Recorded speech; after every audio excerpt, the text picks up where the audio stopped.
In this video, I'd like to show you how to construct the single neural perceptron and also how to control, how to train the weight in the single neural perceptron. And let's review what we learned before. This is the classification problem. And we know there's two groups, group 1 and group 2. So the value for group 1 equal to 1, as we said, and for group 2 equal to -1. And here we know, because this is a linear patterns, we can use a single linear line to separate these two groups. For this line, they defined by three variables. It's the x1, x2, and then the interception. So here we need to train is the w1 and w2 and b. We know b is the bias. And later we learned that we can switch to the b into 1, and the weight equal to w0. Therefore, we need to train is we need to get in the optimal weight for w0, w1, and w2. So that is our goal, to find the optimal w0, w1, and w2. And then they can separate these two groups. Okay, let's back to our code.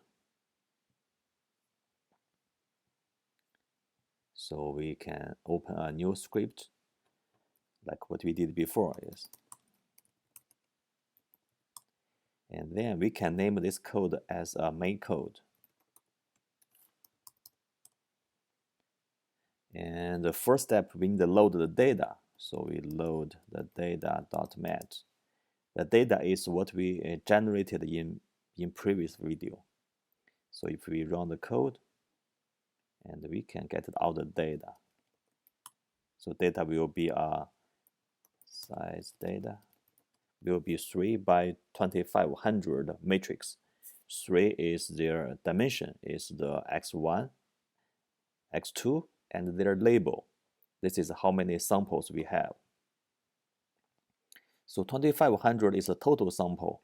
And then let's define some useful parameters.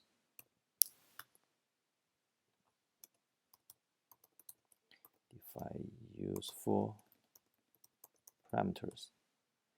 The first one is we define within this 2500, how many of them we are going to use as the training data. So we define the number of training equal to 500.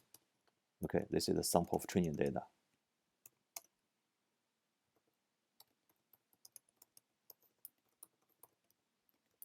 Of course, we know that for the testing, there will be 2000. That is the testing data.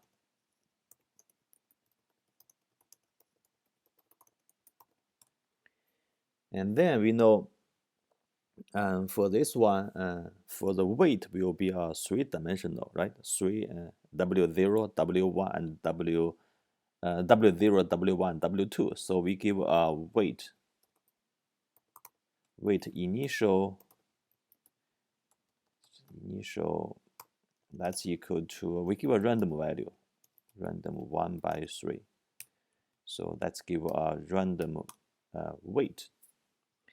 And then let's look at, this is basically we construct the pretty simple perceptron. It's only single output and multiple input.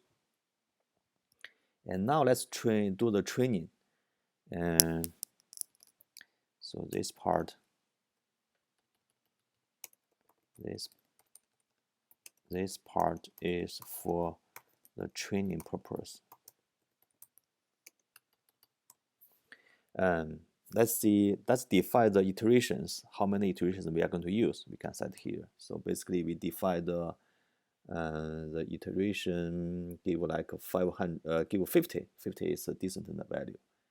So we give a iteration that's equal to 50.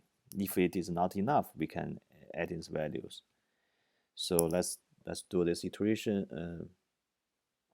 Let's do this training, and let's do this for loop I equal to 1 to iteration numbers. And first of all, we need to look at the data. So look at the data first. Look at the data, the label, there, the third one of them. So you can see first 1250 is our positive one, and the last is our negative value. So this is not what we want. We want they're randomly combined. So we want to shuffle them first. So there's one command you can use. That's command called the random perm. So for example, if you give the rand perm give 10, they just give this from 1 to 10, just randomly rank them, randomly the order. So look at here, not next time is change the order, and then every time just random change their order. So we want to do this. So for here, we want to do is we give the shuffle sequence that's equal to the random perm total number is number of train, right? We just using this first numbers to do the training. And then let's do the trained data shuffle the train. That's equal to basically equal to the data of them, and then it's the shuffle sequence. Okay, let's give a try to see what we have now. And then let's make the I equal to 1. And then copy this part.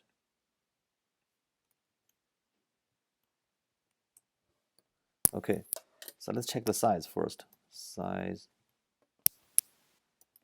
data. That's equal to 500. That's exactly what we want. Let's look at their value. The first sample is equal to, we list all of their values, is equal to label equal to 1. And the second one label equal to 1. And the third one equal to what?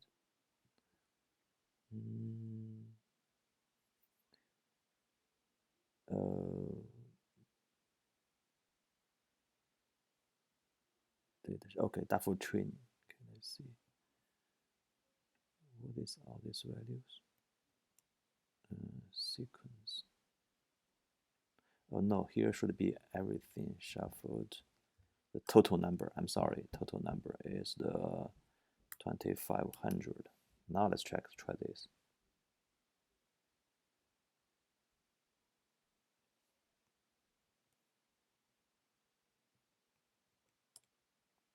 Let's look at the first one. The data shuffle the train. The first one equal to positive 1, and second one is positive 1, and then third one is negative 1. Right, that is what we want. Okay. Now we shuffle the data, and then let's do the training. As for JJ equal to 1 to the total of number of training. Okay, and then let's look at their X. Okay, the X will be the input. Let's go back to this slide. So here will be the input. The first one is the bias, that's equal to 1. And then will be the data, that's their coordination. So here we give the X equal to 1, right? And then is the data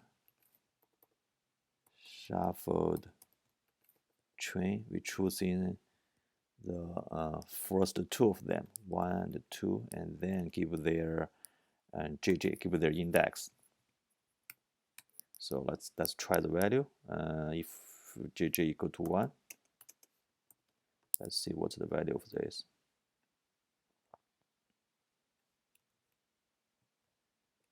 Now you can see x will be equal to the first one will be the bias, that's always equal to 1, and then this is the x1, this is the x2. And then we can get to their expired the desired response using d equal to the third one.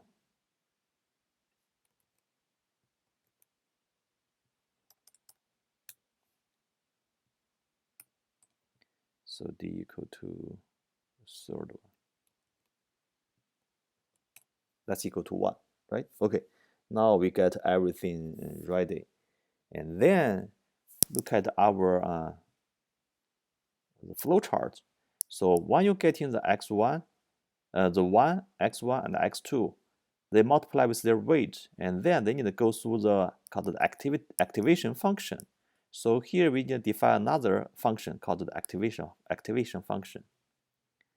So here we can get in the y. The y will be the v. Look at it here. This will be the v. If you sum them together, you get in the v.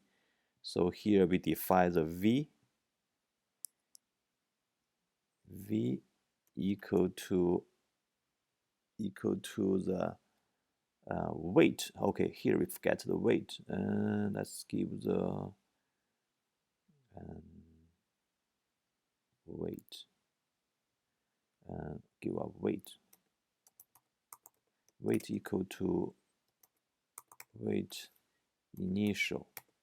Okay, here we want update the weight, right? So here we just using the weight, and then is the transpose and multiply with x. So that is what we do here. We using the weight or x transpose, multiply them together. So then let's see what we're going to get. We try these steps. Weight equal to initial, and then we can go through the v equal to weight, and see the v value equal to one value, right? And let's back to our slice. You see, when you're getting the v, we need to go through the activation function. Here we can define the activation function. We can use in the threshold one. Okay. Here we define a new function. We got the function. Function will be the output. We call this one is the my activation. Here's the input. So here we know if input is larger than 0, the output will be equal to 1, and else the output will be equal to -1, right? That is what we want. We want the output will be only two things. One is either 1 or -1. So we save it. So here save, automatically save as is my activation function. So we just click save. And then go through here. And here you can find your output. The y will be equal to my activation, and then has the input is v. Right? Now we have the v and we have y. And here we can calculate their the error. So the e will be equal to d and minus y. Okay, now we finish the whole thing from this side to this side. We have the input, we have the weight, and then we go through the activation function. We can get out their output, and then compare with the desired response. We can get in their error information. Okay, in next slides we are going to show you how to train the synaptic weight.